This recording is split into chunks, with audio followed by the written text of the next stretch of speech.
One thing I say consistently is that the dust is global. So let's take a trip over to the continent of Africa. I saw this tweet a few weeks ago and I didn't get a chance to create the video, but she tweeted a 30-year-old man impregnates and abandons a 14-year-old Ama. What exactly is wrong with them? What exactly do they see in these young ones? What really is the attraction bait in these minors? This man must be arrested and dealt with. I think this happened in Ghana. Here is the young girl carrying her baby. Reading through the comment section is very challenging because so many of these XYs really try to rationalize this. But Eviana, I suspect she's from Ghana, says, "You people need to learn. Reading through the comment section makes me sick. Some of you men need both books and Jesus. Disgusting." And then she put out what the law for consent is. It says it is a criminal offense, SA, if you have sex with someone when you or they are under the age of 16, even if you both have given consent. In the eyes of the law, you are unable to consent to sex when under the age of 16. So this woman literally had to bring what the law is for this. And then Manuel said they both agreed and had sex. So what you saying? And please keep in mind that I'm going to go through some of these comments. I don't speak the language, so when they start mixing in their language, I don't know all of that. So please forgive me in advance. So after Emmanuel said they both agree, she's like, "Geez, are you really inclined? What are you saying? Do you know anything about minors?" So Leo has some sense. He's saying people are saying that Amma agreed. They funny to me. How you sleep with a minor in the first place? Exactly. Leo has some sense. And Eviana was like, I was shocked. I was shocked, dear. Justify sleeping and impregnating a minor. Yes, the comment section is full of why aren't, you should hold this teenager accountable. She knew what she was doing. Like this person, was she great? She did this to herself. And then Aviana was like, do you know about defilement? And someone else had to say, 14-year-old, come on. And then someone said to that man, you, him, and others who think like you are Fritos. You all should be arrested. It's like pulling teeth to make them see that these dudes are out here really actually harming girls. And they really want teenagers to have accountability, but have no smoke for the men that are defiling girls. Okay, so then we got Prince. We're tired of internet half stories. Same Amma maybe having 8 boyfriends before meeting the man. He doesn't know this. It's just another way to besmirch her character and make it okay because this 30-year-old man impregnated a child. So Eviana says whether half or full, sleeping with the minor is wrong in the first place. With these people, you have to keep coming back to the point because what they do is they skip over the point, they skip over the story, and then they create a work of fiction to like deflect from what the men are doing to these girls. But Prince did say facts though, but it's happening in northern part of Ghana. It's normal there. So now he's like, this is normal. That just makes it better. He says they marry them and stop schooling. I don't know what the whole point of this part is. They marry them and stop schooling. It doesn't make it right to take away a girl's childhood and anchor her down with these kids. So this person says she's 14 now, which means she was around 13 or 12 when she got pregnant. As per your logic, a 12 or 13-year-old girl still has more responsibility than a 30-year-old man in this situation because she could have been promiscuous. And then this person with this face says, sure. And Christopher says, that doesn't justify anything. Ghana men, wow, this is disgusting. And then we have Albert. If she is old enough to open her leg, she's old enough to bear the consequences. Let's allow people to take responsibility for their actions. And Eviana says, Bongo, are you serious? I thought you were a critical thinker, but this right here, it is for me, boy. There are several other 14-year-olds or even girls in similar vulnerable situations who will not do that. I am not blaming her entirely, but I believe at age 14, you're old enough to make good decisions for yourself, even if your parents are irresponsible. Having a baby at 14 means that it doesn't mean that she was consenting. She opened her legs, but were they pried open? And if she has a baby at 14, when did she get pregnant? This person says, anyone help me understand this situation? Did this man force her, or was she lied to before they had sex? And then Eviana just says, you are disgusting. Because the fact that they have this many questions about this girl, and they have no questions about this man, this is normal to them. And I'll end it with this screenshot on this topic. When I was in Nigeria, there was a 13-year-old pregnant girl at church, and she was with an old man that they were saying is the father. Everyone I asked said they wouldn't want their daughters, want that for their daughters, yet no one was beating him up. It was just swept under the rug. And then somebody else just says, very typical. And then the last comment on this says, the comments talking about she old enough to open her legs, she old enough to pay for the consequences, or they both consented. We are cooked, bruh. Do you not know that minors can't consent? That's a 14-year-old. That's the reason why I say the dust is global. If you look at the comments, you look at what these men are saying by their own thinking, the dust is global. I am continuing with my The Dust is Global series, and we are on the continent of Africa. Right now, we're going to talk about these children, these girl children being sold into marriage. So this came out from the BBC last November. It says, child marriage. I was sold into marriage for £7 at the age of 12. I believe £7 might be around $9.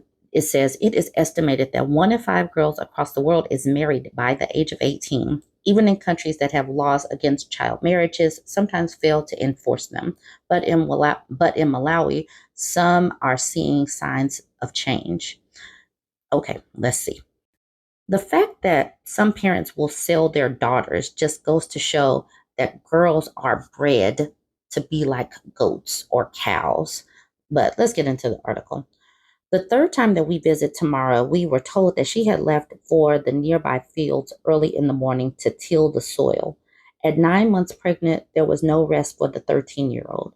Tamara, not her real name, had been sleeping on the floor of her aunt's small hut for several months after her husband, a man in his 20s, had run away. He had heard that social services were there to rescue Tamara from their illegal marriage and took off before they arrived, leaving her walking over to her aunt's village. So this 20-year-old man basically bought this 13-year-old, and this 13-year-old is working in a field like an enslaved person. A lot has changed in Tamara's life in the past few years. Born into a rural farming community in southern Malawi's Nino district, her family lived below the Malawian government's poverty line, like 65% of others in the region.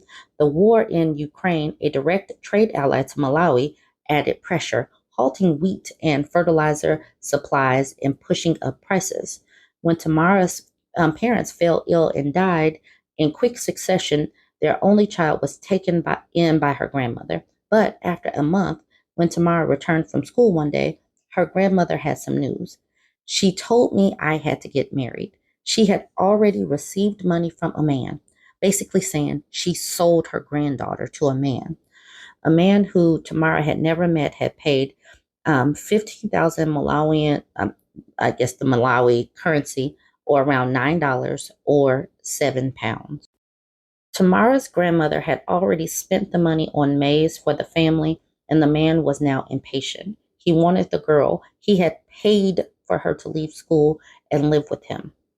Child marriage has been illegal in Malawi since 2017, but it has long been culturally acceptable in the country and still continues in rural communities like Tamara's, where 85% of Malawi's population live. More than 40% of girls in the country are married under the age of 18, according to the NGO Girls Not Brides. Life was difficult because the man was older, Tamara says. He used to physically abuse me by biting me every time I did something wrong. Y'all, take that in. She lived with him for 3 months until someone alerted social services. Then, then as arrangements were being made for Tamara to return to school, she noticed something. She'd missed a couple of periods. Okay, so then the article shifts to a radio program. A group of glamorous young women in their 20s gathered in a radio studio, adjusting their microphones and laughing as they get ready to go on air. Hello, hello. Welcome to another edition of TGG. Please forgive me. At Sikana booms the host Chikandi Kufata, a program that stands as a platform for us beautiful girls to discuss issues affecting us. In a weekly show sponsored by the AGE Africa, an NGO that supports rural and vulnerable girls to stay in education, and it reaches more than 4 million listeners across Malawi. The majority of the audience are women in rural communities like Tamara's. And here is the host. She says, when girls have an education, they know their rights. They know where they can get. Okay, so on the radio show, I guess this is some of the back and forth, some of the quotes. Early marriage is not good. When girls have an education, they know their rights. They know they can get help to stop child marriage. That's part of our mission, to get girls talking, to share their stories, and know that there is another way. Her village, Golumba, in the foothills of Mount Malonji, has a women's-only listening club for Tijiji at Sikan.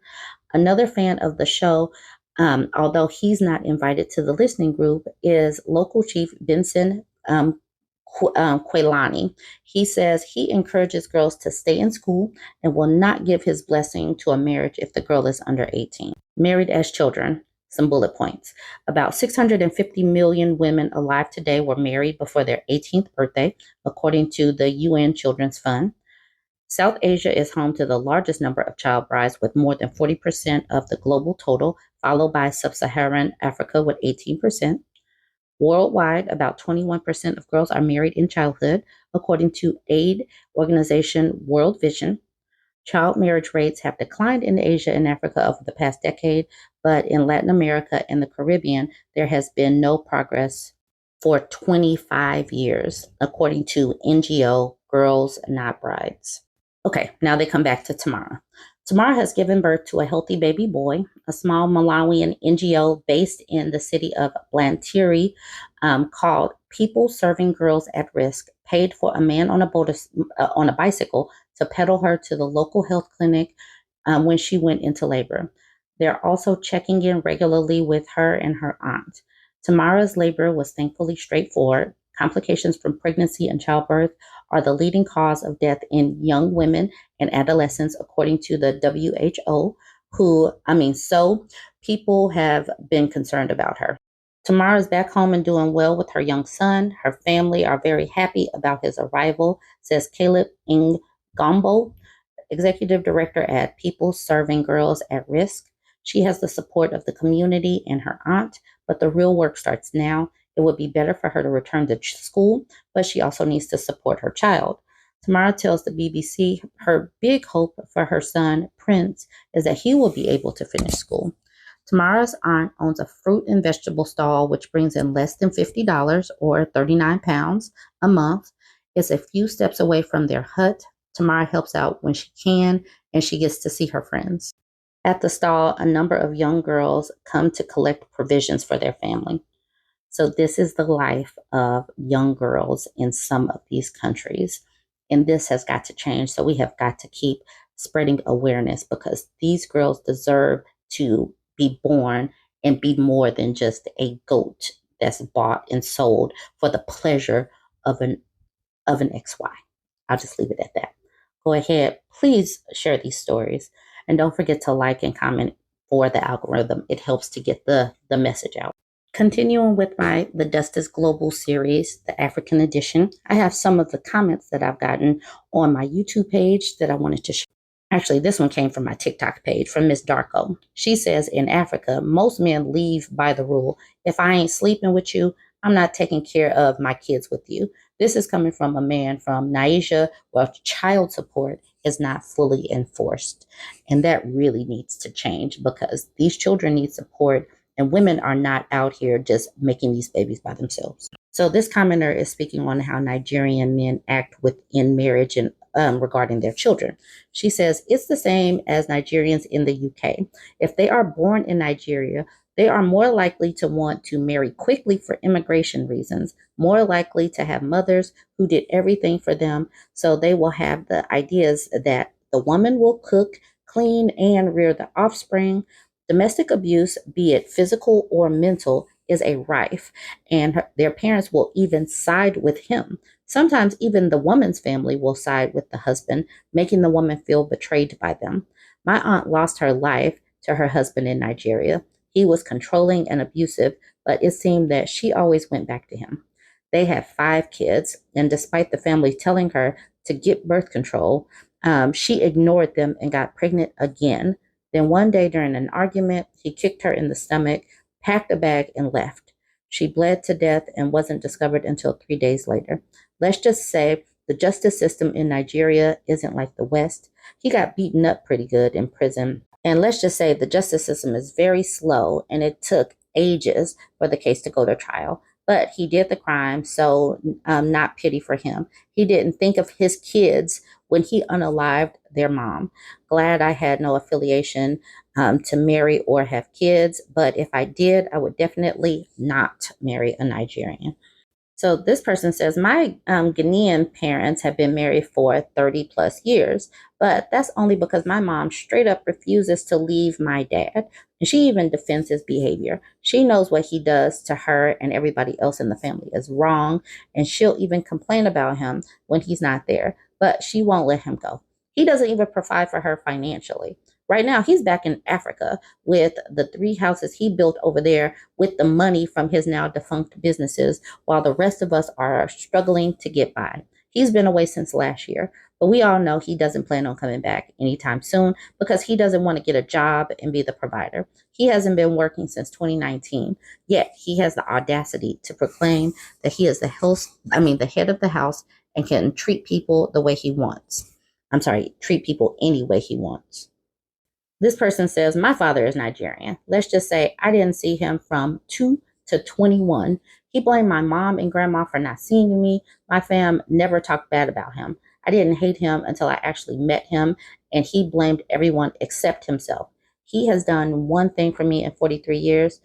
I'm waiting to dance on his grave. Okay. And then this person says, ooh, she finally arrived to Mother Africa. They are the fathers of the Dusties. If we write about the kings of Africa, YouTube will shut down within seconds. I'm just putting it out there that if you guys have any stories that you want to share with me, go ahead and drop it in the comments. Let's talk about it. And we're going to continue this The Dust is Global series. So I'm here for the story times. Go ahead and drop them for me. Don't forget to like, comment, and share. I went ahead and made myself a Patreon account. The writing is on the wall with TikTok, the way they suppress our speech, the way they suppress our views. So to mitigate that, I created this Patreon account, BurbNBougie.